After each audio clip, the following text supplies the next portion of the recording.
Has it got it out? Go on, boy, push it. Okay. Push it in. Push it. Jam here. At least you didn't bluff us.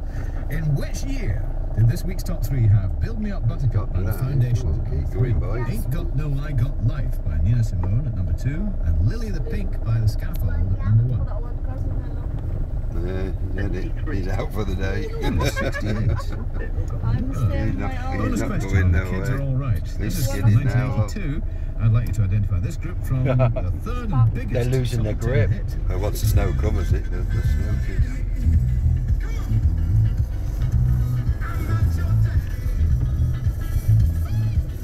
Yeah. He's got the right idea. Get out and have a fag. Who are they? It is Kid Creole and Coconuts. Sounds like a remix of the original.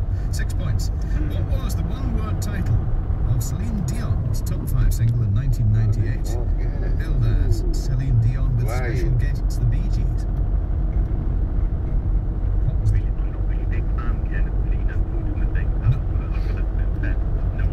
At least we get traction on there with the lorries in front of us. Immortality. Fine. Released in 1989,